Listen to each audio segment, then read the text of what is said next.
This entire industry was created to co-opt and control women's physiology for power and profit. At the same time, which makes this a little more complex, they also deliver medical services when it's needed. So it's more complex. Mm-hmm. The purpose of the system is to co-opt and control women's physiology for power and profit.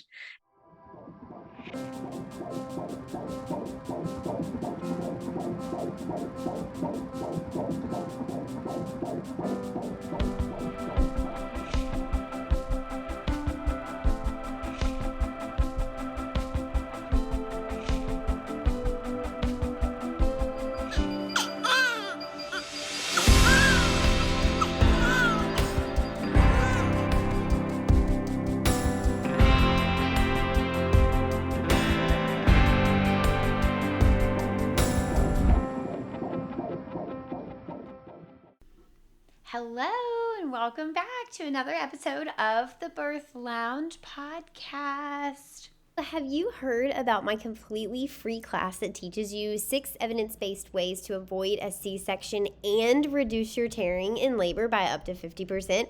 And remember, I mentioned it was completely free. This class is going to teach you how to advocate for your preferences in the birth room so that you can have a birth that's filled with joy and not birth trauma.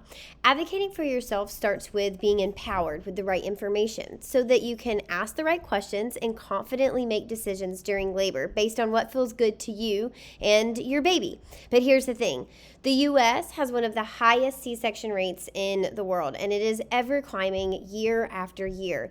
And it's not because the system is broken, albeit it is, but it's really because women don't have the tools to navigate that broken system. We may not be able to change the system before you have your baby, but what we can do is change how you operate within that system. Change the conversations that you're having with your providers. Change the places that you are getting your information to help you have informed conversation with your doctor before you have your baby.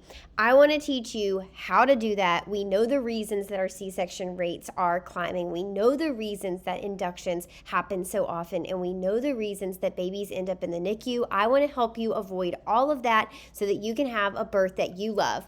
You can find my free class at thebirthlounge.com/C-section so that you can learn 6 evidence-based ways to avoid a C-section and reduce your tearing in labor. Again, that is thebirthlounge.com/C-section. See you there. Bye. Guess what, you guys? If you are hearing this, then that means the baby Saggy is here. And I am officially a mom. A mom on the outside. My baby is here. And I'm on mat leave, and I am enjoying newborn snuggles and probably the same postpartum struggles that everyone else faces. And I'm just wrapped in that newborn bubble. So one of the things that we did while I was preparing for mat leave is we looked at 2 things: our most popular podcast episodes and our most requested podcast episodes. And so then we took those episodes and we decided to re-air them while I am on maternity leave to help you continue to get the best, most up-to-date, and most requested information and education while I am away. So today's episode is a re-air. You will be able to find today's guest bio in the show notes along with any of the links, and we will note what episode number the original episode was in the show notes as well. So I hope that you enjoy today's re-air, and please know that you guys are absolutely on my mind. I'm hanging out over on Instagram, so if you want a real play-by-play on our newborn bubble, head over there and say hi. Otherwise, enjoy today's episode. I'm so excited to be hanging out with you again this week, and this week's topic is a little unhinged, but also not completely off-brand. If you didn't know, I am quite the cult fanatic. I spent the entire summer of 2022 watching every single Netflix documentary, Hulu documentary, Peacock documentary, all about cults. I'm fascinated. We're talking Nixium, Keep Sweet, Pray and Obey, the one about the Bikram yoga instructor, Waco, Wild Wild Country, Heaven's Gate. Oh my gosh, you guys, I literally watched them all. I'm obsessed with cults. Just the way that they are so sneaky and sly, and it's very intentional on who they target and they prey on. And then the way that they control you once you're in there, it's fascinating to me. Also, one of the things to know about me is one of my favorite podcasts is It Sounds Like a Cult, where they dive into the modern day cults or all of the things like Disney Adults and Spin Cycle and Bachelor, the things that we all love and do every day, but could be considered a cult. Well, today's episode is kind of similar to that. We are going to be talking about the aspects that make up a cult. Like, what are the things that make a group a cult? And also, how many of those are applicable to our hospital system today? So today's guest is Billie Harrigan, and she's a traditional birth companion and the owner of Birth Trauma Ontario in Canada, who has been serving families for over 40 years. She also has extensive international experience, which helps her understand the complexities of modern maternity services and the pervasive issues that contribute to birth-related trauma and the negative outcomes of all of that. Billie also teaches midwives, nurses, and doulas how to give trauma-informed care and has taught the science of physiological birth in 125 countries.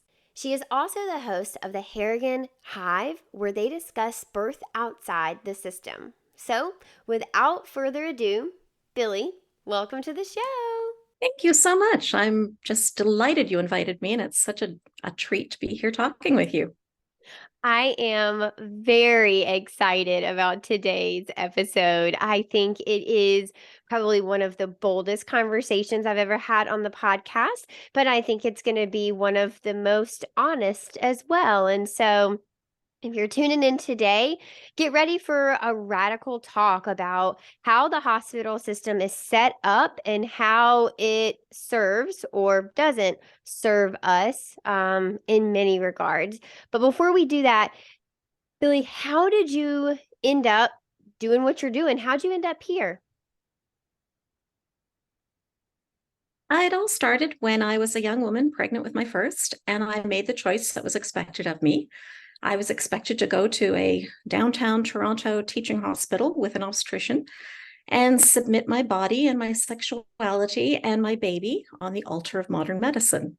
And I did. And it was the usual experience. Horrific. Baby ended up in the NICU when I was told she would die that night without me ever seeing her. I was damaged. That needed surgical repair many years later. I went home with intense PTSD, and they handed me a child at the end of over a week that looked like my husband, and they told me was mine. And they said, now go have a life. And that was my introduction. And I was told at the time that the reason everything went to hell in a handbasket was my perfectly healthy young body was defective. I somehow mysteriously grew old babies. And the solution then was to swoop in sooner and rescue my next baby much, much sooner from my very faulty body. And I joined Legislative League to figure out what to do with this screaming child, how to breastfeed. And I met women who liked having babies. I thought, you've got to be insane. Nobody likes having babies. It's awful. The difference was they didn't use those services. They just had a baby. And they went to each other's births and they taught each other how to eat and breastfeed and parent and cook, budget. And so, wow, like you don't need to use these services. You can just have a baby. And that's the community I joined and had a whole lot more kids that way. And it was simple. And then I started to go down the rabbit hole of finding out, well, why did my baby almost die? Why was my body so broken? The information was all right there. It was just due to medicalizing a perfectly healthy young woman and running me through the induction mill. And it was the consequence of the induction mill that damaged the two of us as much as it did. And understanding that and realizing, my goodness gracious, there is so much research here. This was in the 80s. And we thought at the time, wow, the lid has been blown off on what is routine and what the science says, and the outcomes from not following, and the induction mill and these routine procedures and the medicalization. My golly, we now have the truth. Didn't make one little bit of difference. Nothing changed. Nothing. More books were published, more research was published, more women followed it, and the routines and the medicalization became even more entrenched. And the fear promotion became more precise, and the coercion became more effective, and the strategies used to gain compliance they're very effective. And no, nothing did change. And I thought, when my mother had a baby and she was basically roofied, they were given twilight sleep, knocked unconscious, given morphine for pain, and then scopolamine for amnesia, which is being roofied. They were roofied through their births. Many of the women of my parents' generation just, what was it like when your baby was born? And they're like, I don't remember. Not a clue. I believe it was the 50s, Ladies' Home Journal did an expose on abuse of women in the hospital birth system. It was absolutely shocking, but it isn't. At the time, because a hospital system is a microcosm of the culture in which it exists. In the 50s, it was far more acceptable to beat women. Husbands could beat their wives and they would never be charged. So when women went into the hospitals, culturally, it was more acceptable to slap them, hit them, pinch them, and beat them. And then the culture changed and it was less acceptable. Men weren't allowed to beat their wives anymore legally. They got charged. And the culture changed and it was no longer acceptable for women to be beaten, slapped, hit. And the hospital culture changed. And so women were far less likely to be physically assaulted. Now, other cultures where it is more acceptable to physically assault women, there is a much higher rate of physical abuse in the hospital birth system. So in cultures where it is not illegal for a husband to beat his wife, women will be more likely to be tied down, restrained, slapped, pinched, hit, punched. This is all in the academic literature. There's nothing here that isn't exposed, all over the world. I've been through thousands and thousands of documents to verify this. But in Western cultures, where it is now unacceptable to hit women, the abuse is instead more coercive, insulting, humiliating, verbal, spiritual, emotional, violation of her consent, intimidation, belittling. So that's more common form of abuse that happens in the hospital system. But it has not diminished, really. It's just changed what kind of abuse women endure in the hospital system. And truthfully, sometimes at home as well, if they invite a practitioner who has been trained under the medicalized model and is accountable to a hospital for her license and privileges, then it is far less common, but not unknown, to experience the same kind of abuse in the home setting. It's that covert control What's that? of women, right? It's the slyness, the sneakiness, the feeding it to them almost as if it were under the guise of safety or if it were their idea, expecting and hoping that women don't know any better, don't know any different. Well, you don't want a dead baby, do you? Right. That's the most common threat. I did work with a researcher who had trained in the UK and had been working in Australia. And as an independent midwife, she had not really encountered that. And she thought perhaps, okay, it must exist, but perhaps it's rare. And then she started to do some significant research and found out that no, it is the most common coercive threat around the world, is what we call the dead baby card. Wow. Yeah, so in the 80s, when I started having my babies and we discovered this incredible research, we thought, okay, well, our mothers are no longer being we as their daughters are no longer being slapped and hit and restrained and pinched as much. And then we had our babies and we thought, well, my goodness, by the time our daughters are having babies, it will be evidence-based and it will be aligned with the physiology of birth, and women will have their voices heard. No, nothing's changed. In fact, for those of us who have been doing this for about 40 years, it's probably worse. Today, the outcome of the technocratic, medicalized, industrial birth services industry. Now, this is prior to the last 3 years of whatever we went through. I have a lot of words for it, but I won't use them today. The last 3 years of what we went through. Prior to that, about 1 in 3, and sometimes 1 in 2 women experienced the birth of their baby as traumatic. Traumatic is not, well, dang, I wish that went better. It's not, well, they didn't follow my birth plan. Traumatic is actually defined in the literature, and it is a very specific set of features, and it includes violation, fear for life, threat of life, loss of control. They're very specific features, and at least 1 in 3 have a traumatic experience, and about 1 in 8 entered parenthood with postpartum PTSD. PTSD, now that's not like they're, feeling badly about it. PTSD, this is 1 in 8 with a full diagnostic criteria, and PTSD is actually a physical brain injury. So 1 in 8 of their customers completes these services with brain injury. That's the outcome of the technocratic medicalized birth services industry, not to mention the 1 in 3 to 1 in 2 women who end up with a scar on their uterus, about 1 in 3 with postpartum depression and or anxiety, which is comorbidity with PTSD. In the research in Canada, the most recent we have is that 1 in 10 women postpartum have thoughts of self-harm. And the leading cause of maternal mortality in the developed world, it varies between either being cardiac issues, but more often it's suicide. So one of the outcomes of this industry is that women kill themselves. So we're led to believe that what are we going to do if we don't use these services? Clearly, we will have a dead baby. That's not what the research says. That's part of some pretty epic marketing. And truly, they believe it. I'm not saying they're evil people in this industry. Of course, there are. I mean, people are people. I mean, there are obviously evil people everywhere.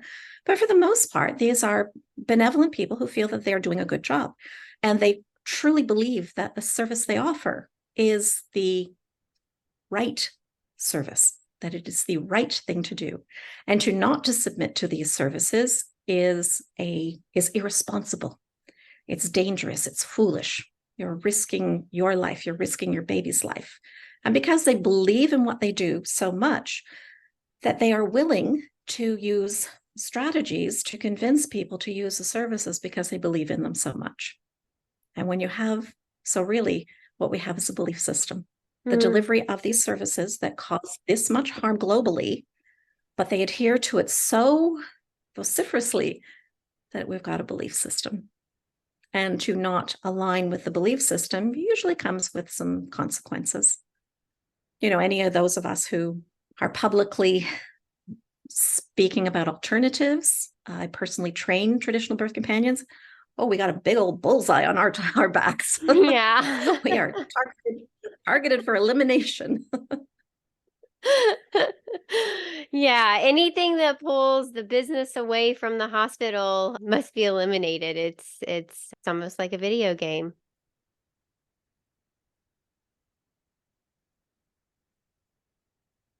Yeah. And the belief system is very entrenched. And because the adherents to this belief system feel that coercive strategies such as a dead baby card are appropriate, calling child protective services on parents who don't acquiesce to services, this is becoming an increasingly common strategy. And my thoughts on that is that the dead baby threat is becoming less effective. Parents are tapping out. They're like, been there, heard it, boring, do something new. And now it's invoking child protective services. When families leave this system of services because that's not what they want, in many ways, they suffer the consequences in ways when people leave a cult. They lose relationships, they lose connections, they are met with some pretty punitive behaviors. They often worry that what if I do need medical services, I'm not going to get respectful care. It's like, no, they probably won't. And I specialize in trauma, so I work with families who have medical trauma, historical trauma, adverse childhood experiences. This is my specialty. When a family comes to me, there's usually a reason. People don't start out with me. They don't just come to me and say, oh, I heard we could be having more VBACs. I'm going to go with you. That's not why they come to me. I'm not entry level. By the time they get to me, they've been through a lot. And I will say that they present in the same ways that refugees do. They are, in fact, refugees from the medical system, and they have left an oppressive regime. They fear for their lives. They fear for their babies' lives. And they come to me, by the time they get to me, or the companions that I train, they have many of the same health complications and complexities that you see in refugee populations. You see PTSD, sleep issues, substance overuse, hypertension, blood glucose issues, malnutrition. So they present with many of the same complexities that we see. And these are not the clients that regulated midwives here in Canada will take, because midwifery has been relegated to practicing obstetrics on healthy women. So they take what the industry calls low risk. These women are not low risk, and there isn't a chance in hell they're going to go have a hospital birth. So this is the clientele that comes to people like me, traditional birth companions, and we offer holistic, non-medical, because I'm not licensed, non-medical care to improve their wellness and help them have a baby in safety. Mm-hmm. And when we restore that sense of safety to them and they don't feel threatened, their wellness explodes. It's quite remarkable. You know what just hit me so heavy with what you said is that there's an indoctrination process, and it's on both sides. Patients are indoctrinated into it, but also providers are indoctrinated into it. And so then you just have this community that everybody is indoctrinated, and no matter which side you're on, if you try and leave, you're going to face those punitive consequences. That is really scary to know that the medical system has systems in place that does not leave any room for consent and also controls the mass majority of both sides. They've gained a monopoly, yes, but it's the same monopoly that has happened with all of Rockefeller medicine. The Flexner Report, Rockefeller Medicine, technocratic medicalized birth services are just part of Rockefeller Medicine, so they have the monopoly. And as part of Rockefeller Medicine was to initiate, well, first of all, defund anything that wasn't them, to make sure there was no money going to them, and then to initiate smear campaigns under the guise of, quackery. This is a quack, and that's a quack, and everything that isn't us is a quack. And it's a quack, quack here, and a quack, quack there. And midwifery was eliminated through quackery. But midwifery is allowed back under the umbrella of Rockefeller Medicine.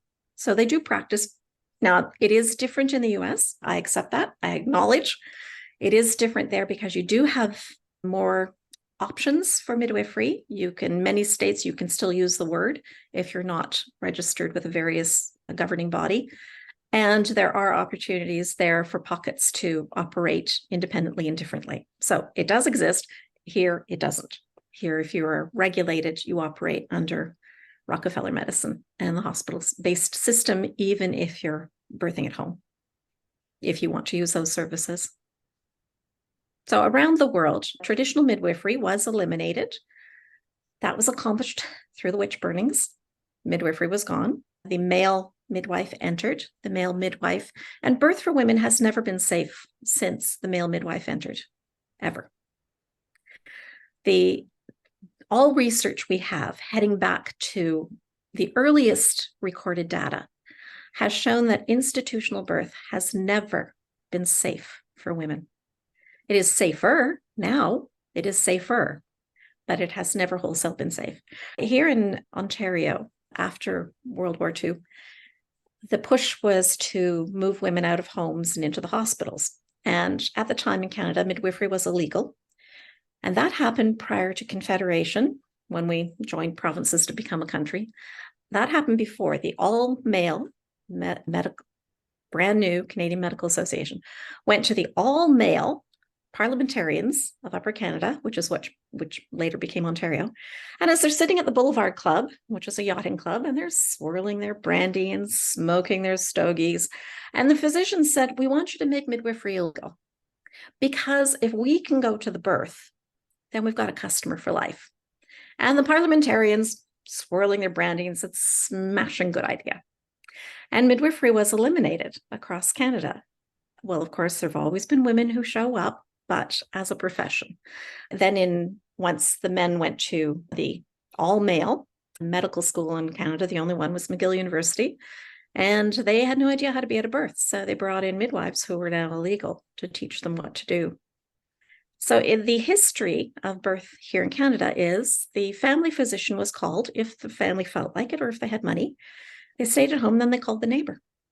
The neighbor came over. The neighbor who'd had 4 or 5 babies, and she came over, and then she attended 4 or 5 births, and then it was the next neighbor's turn, and she would come over and mind the children and help with the mother. And these neighbors they had no specific training in twins or breeches or neonatal resuscitation or hemorrhage control. The wellness of these at-home births, when compared to the hospitals in the 1950s, 60s, and 70s, was that these neighbor births had 4 times less mortality and 10 times less morbidity. But in the 50s, there was a move to get women into the hospitals. It was just an agenda, medicalization agenda. Public health, if you can imagine public health doing this, went door to door in Toronto, knocking on the doors to convince women to move from the home to the hospital, at the same time knowing she was 4 times more likely to die in a hospital. But they did it anyway, to convince the women that was a safer place to be. So it's never been particularly safe, although it is safer now. And then eventually, as we women who were going back to just attending births again, we stroppy cows, the M word, and some said, "I'm a midwife now." The Ontario Medical Association in 1987 wanted to put a stop to this, and then they forbade all of their family practitioners from attending home births. They used to, because it was just part of what they did and they liked it. They were now forbidden. They said, if you attend a home birth, you lose your license, your hospital privileges. So they stopped attending. And of course, the younger ones don't know their history. And they say, well, it's because it's so dangerous. No, it was just a political move to try and get we stroppy cows to stop doing what we were doing. And then eventually, in 1993, midwifery was decriminalized. And then it was taken under the umbrella of the usual Rockefeller medicine. So, but that's not a unique history. That is a history throughout the world, that midwifery has been brought back under the umbrella of obstetrics. So they practice obstetrics on healthy women. And we small variations throughout the world. And we can see how along the way, choices have just been chipped away and chipped away and chipped away. Twins and breech and home birth and midwifery. And now you just have one choice in some places. It's just mainstream OB care. And that's it. That's all you have. Mm-hmm. Yeah, there's a cultural backlash right now. As I say, when families come to me, they present much like refugees. And what I am observing is there is an exodus from this industry. The industry is actually on the brink of collapse, but nobody notices. Here in the Great White North, medical practitioners, nurses, midwives, physicians who still believed in medical autonomy, that believed in patient choice, and the Nuremberg Code were fired, and they've not been hired. So there are tremendous staffing shortages in the industry. And if we look at the law of diminishing returns, if the input of money is greater than the output of what they're delivering, the system collapses. Well, the output is pretty horrific at the moment. And families are not using these services in the same way that they used to. They're leaving it. There's a free birth movement in response to it. There's just women helping each other out again, like we used to. Families are learning how to do it themselves. I train traditional birth companions so that those with more complexities or who just don't want to go it alone will have somebody to be there with them with some skills and some mentoring and some education. There is an exodus happening, and loss of control is triggering some are asking questions and some are just defaulting to narcissistic indignation. What do you mean you don't want this service? Do you want a dead baby? Wow, that is killing to hear. It really jazzes me up. It just sends chills down my spine to see women start to take back that control that should have never left our hands in the first place. It should have always been ours. It's innately just our right, and it's been stripped from us. It is, I think, really mind-blowing to hear the similarities between a cult and the hospital system. To put them side by side like that, I don't think a lot of people have ever thought about those. Yeah, I've gone down the rabbit hole. I don't make things up. So if I say something, it's because I've gone down the research. But a study, it was from 2019. It was called the Listening to Mothers study. Reported that if a woman had a difference of opinion from her medical practitioner, there was an 80% probability she was going to be mistreated and abused just for thinking differently. Wow, That doesn't help like behavior. yeah.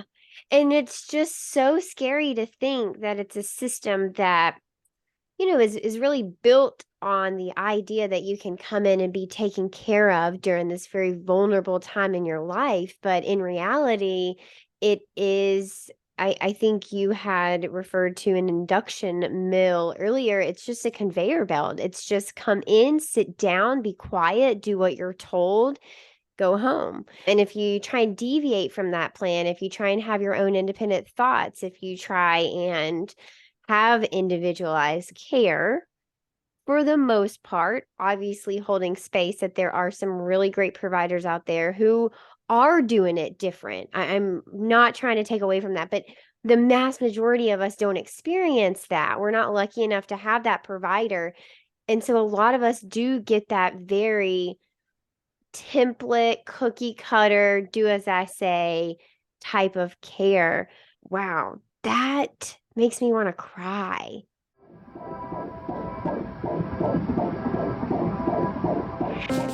Want to know something absolutely disgusting? Did you know that most coffee on the market is filled with mold and toxins that can drain your energy and stress out your adrenals?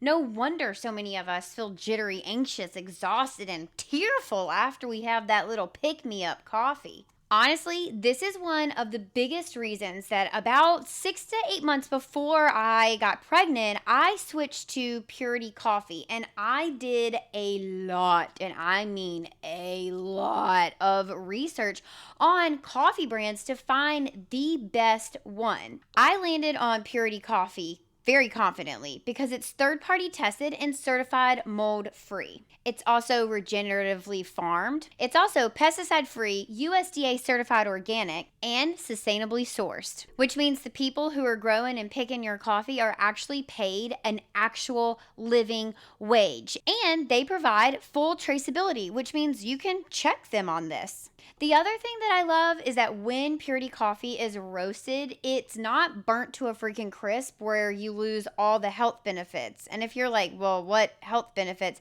There are actually chlorogenic acids that are actually healthy for us. You know how you kind of find the studies every now and then that are like, oh, a cup of coffee a day keeps the doctor away. Well, it's true, but it's not true for all coffees. It actually matters what kind of coffee you drink. And that's why I love Purity coffee. I can tell you that within 1 week of switching from, let's call it Schmarshmugs coffee to Purity coffee, I felt less anxious. I was more productive during the day. The brain fog went away. I slept better at night. And all those jitters that used to come in the early morning after I had my coffee were completely non-existent. Not to mention, it genuinely tastes delicious.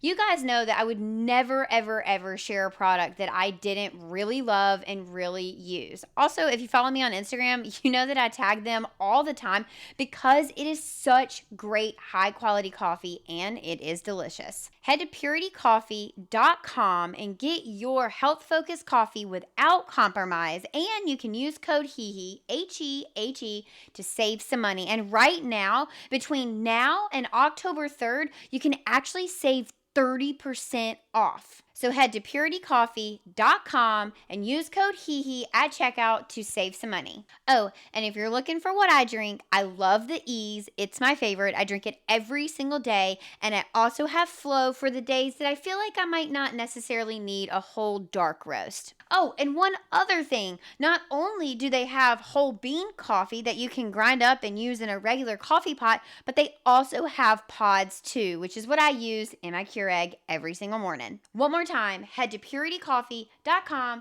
use code HeHe at checkout, that's HeHe, and get your best coffee now that's completely mold free and actually going to help you have health benefits. Cheers!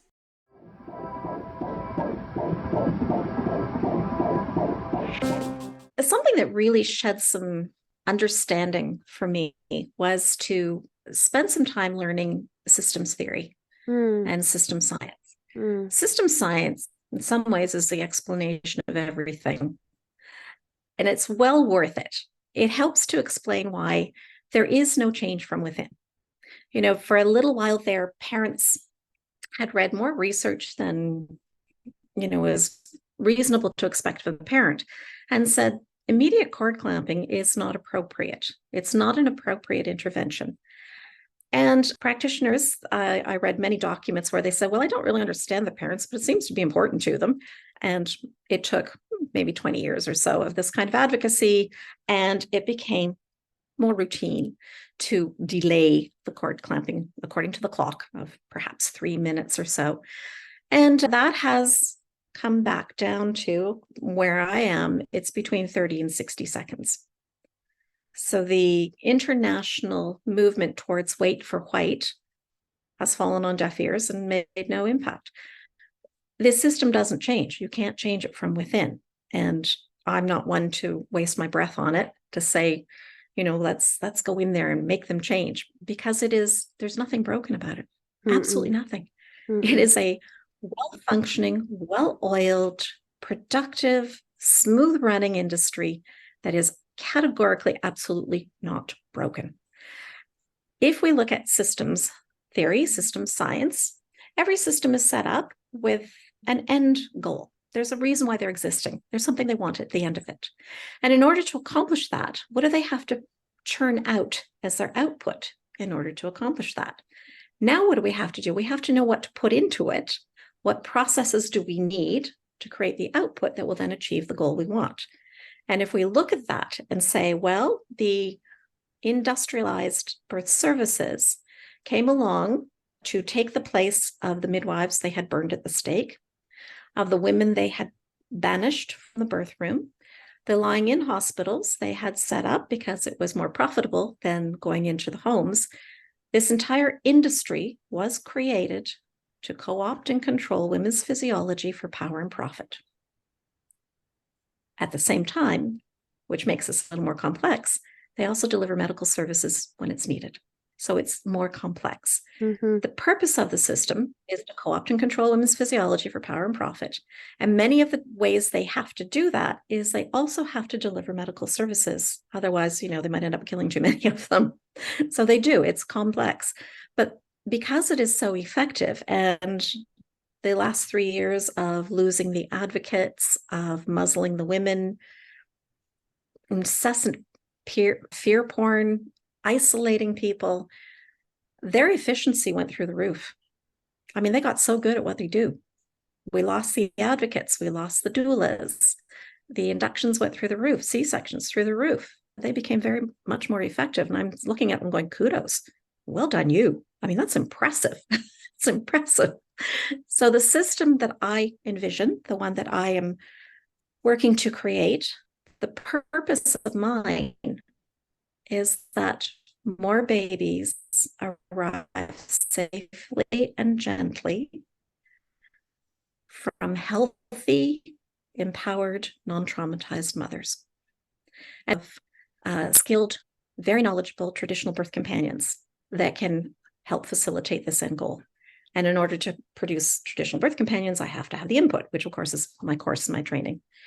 And when you encounter a very well-functioning system, like the technocratic birth services, and you are trying to make change from the inside, and there are so many good and decent people doing what they can, and they do create tiny little changes, and they do impact individuals, and God bless them. Every one of them, God bless them. And they do make a difference for individuals. It doesn't change the function of the system.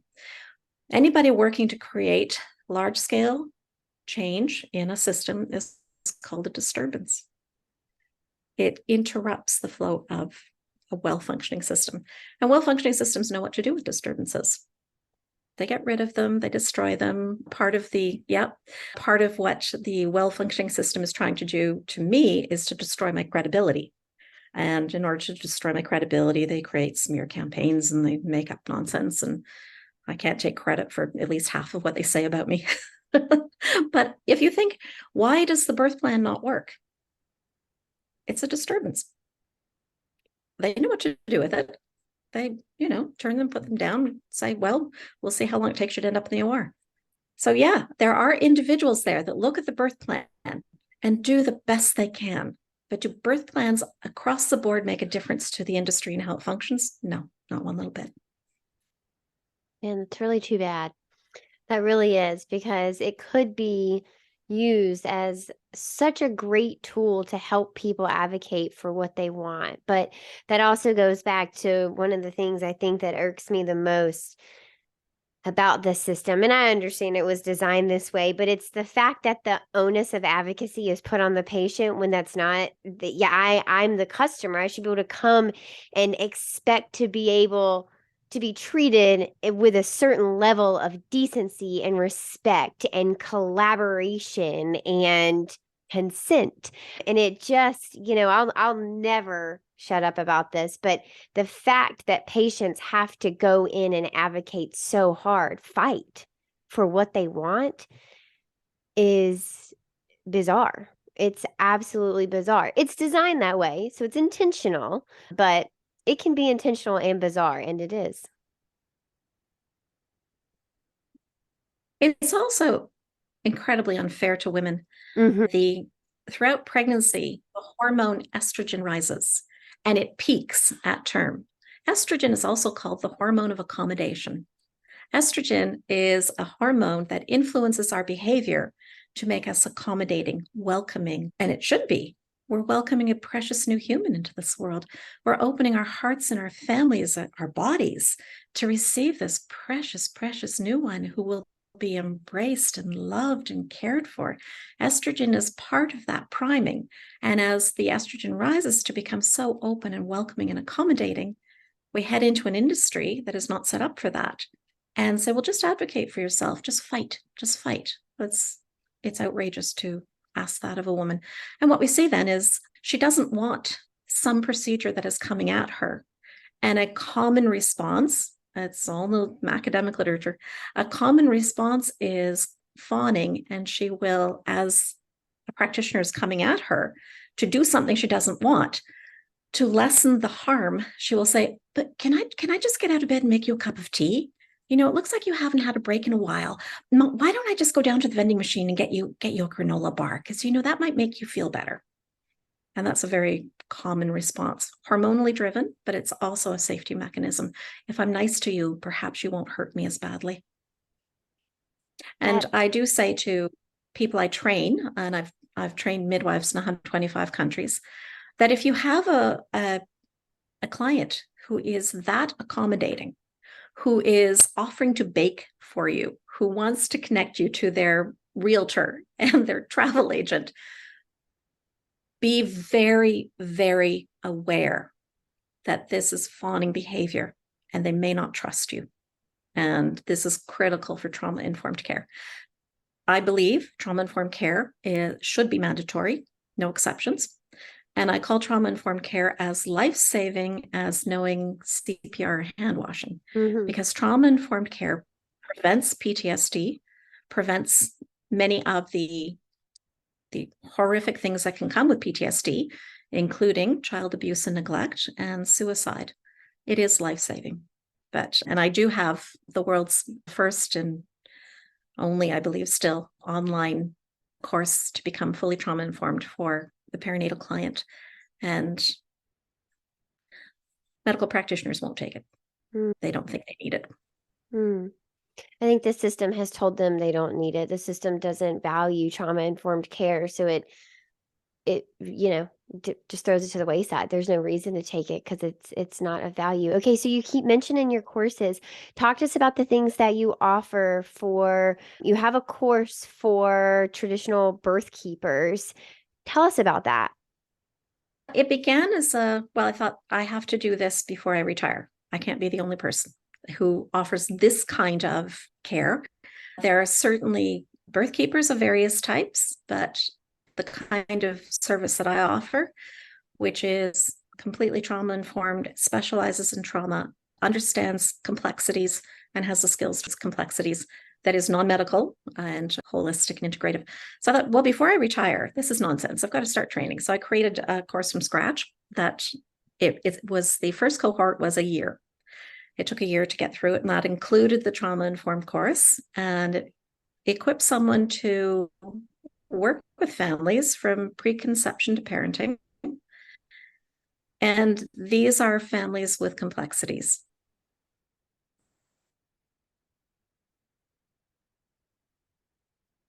This isn't what, midwifery is allowed to work with, where their BMI is between this and this, and their age is between this and this, and their baby size is between this and this, and there's only one baby and it's only head down. Well, we don't do that. We just help families, and they make the decisions. It's up to them. Do they feel it's in their best interest? So the first cohort was 12 months. I was told by one of the participants it was like drinking from a fire hose. It is very comprehensive. I offered the second cohort to unfold over 18 months, and it's still in process, but the need is so dire. Families are leaving in droves. There's an exodus. Many of them are deciding they will birth at home with loved ones. Absolutely. We'll do what we can to equip if you need it. And many are asking for a skilled companion. The need is so dire. So I'm starting a condensed 9 months, same information, same course, same assignment, same everything in 9 months for full-time study for those that can, because the need is dire. And that starts in September. So I'm taking applications right now. That is amazing. Okay, tell us about the application process. Who should apply? What kind of requirements should they have? What's included in that interview process? For the 9-month course, it will be simpler, not necessary, but simpler for those who already have a bit of an academic background in this area. So former nurses, former midwives, complementary care practitioners. I've had a number of nurses join because they were fired for believing in the Nuremberg Code and medical autonomy, have their outstanding contributions and members of this community. I'm so grateful for them. Former midwives that would like to practice holistically. So that will find it simpler. Doulas who have already been exposed to the birth industry, but really anybody who knows they need to participate in making a difference. It is simpler if they have a background. It is simpler if they've already been a birth nerd and exposed to a lot of things, which women who apply already are. They're already following people online. They're already reading books. They've already, been down 100 rabbit holes. So a birth nerd, yeah, come on in. But it's somebody who feels that this is urgent. And it is time for us to step up and say enough is enough. We can do better ourselves. Yeah. And the application process, they join the Harrigan Hive. It's my free network. It's off of social media, and it's just a lovely, friendly place. We talk about birth outside the system, support each other. It's a beautiful place. You have to join that. It's harriganhive.com. And when you join the hive, then there's an application course, and you just follow along the steps, download the application, fill it in, and send it to me. And it's pretty simple. That is awesome. Oh my goodness. I know there's so many people out there listening, going to check that out. That is so exciting. And you mentioned your next cohort starts in September, so people should get their applications in before that. Yes. Cool. Yeah. Amazing. All There right, is a guys. deadline, but I will accept latecomers.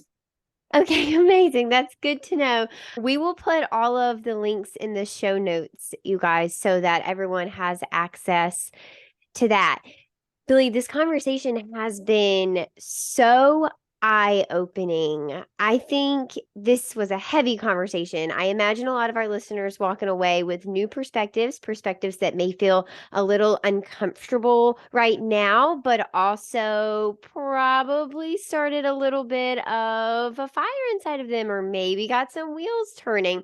If you've got anybody out there listening that is curious about what they heard today and are wondering if birth outside of the system is right for them, what is your advice for them in terms of where to start to explore that for themselves? Connect to people. The change happens in community. Change doesn't happen just because you download some information. That is never where significant change happens. Significant change in perspective, where you were in one, paradigm and you leave it and you end up in another. It comes through great suffering followed by great love.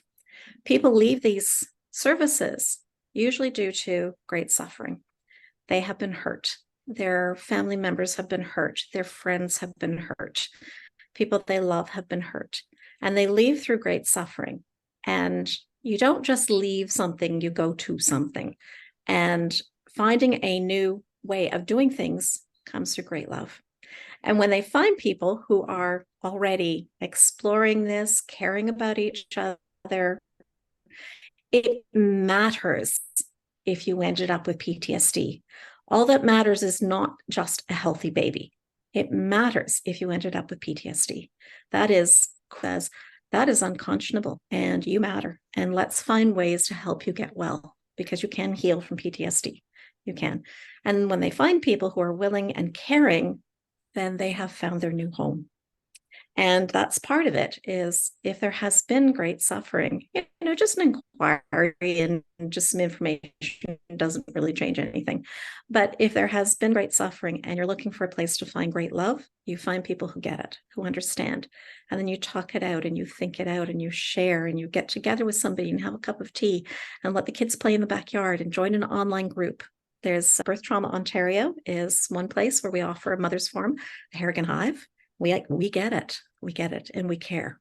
And then, of course, there's lots and lots of groups and pages to follow, books to read, lots of information there. But when they find great love, they will have found home.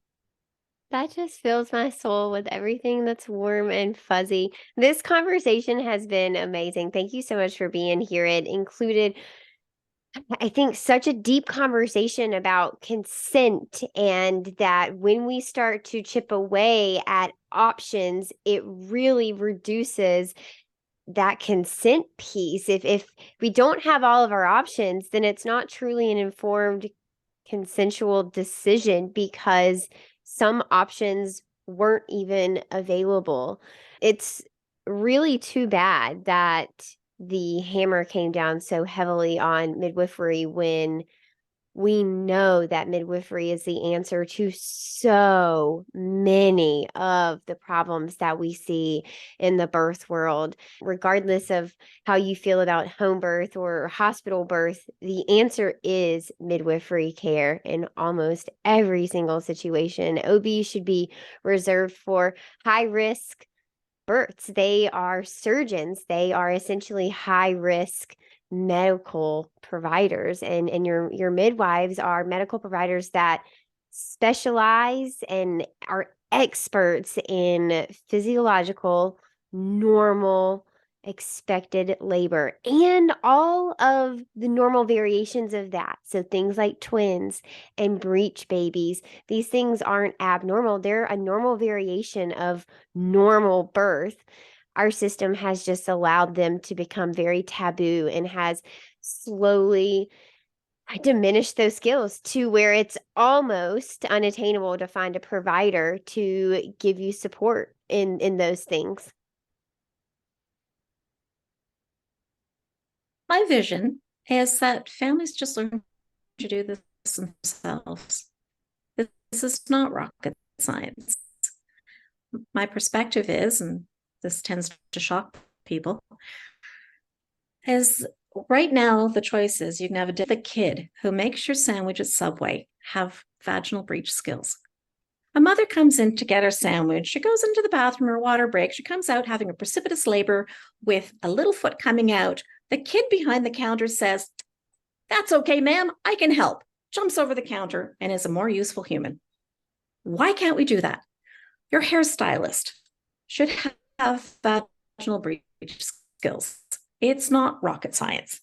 And if we return birth wisdom back to the community, and I say it is common knowledge for common families, having a baby is common knowledge for common families. Return it to us. Now, if a situation arises that the family doesn't have the skills and they should be able to help breech, that's not a rocket science. Something that they don't understand, go to a midwife. Unusual situations. They should be highly skilled. They don't need to be what Granny knows. They don't need to be what Auntie knows or the kid behind the counter at Subway. They don't need that. They need to be highly skilled. And if they need a surgeon, go to a surgeon. Because you do need a surgeon sometimes. You do need somebody with highly developed surgical skills. So that's my vision. And I think let's just get it back to families. We can do this. Yeah, we can.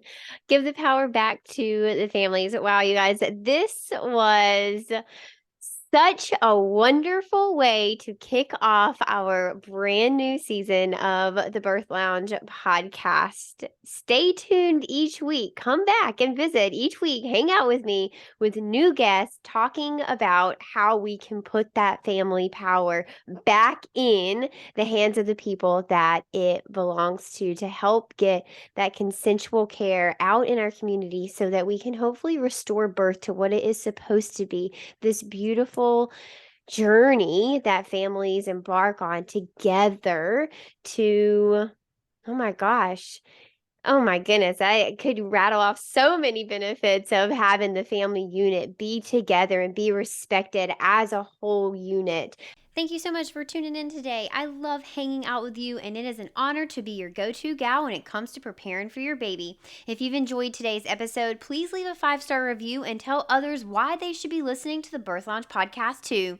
You deserve to have a birth that you love with a provider that values your autonomy and respects informed consent without all the trauma that you so commonly hear about on social media.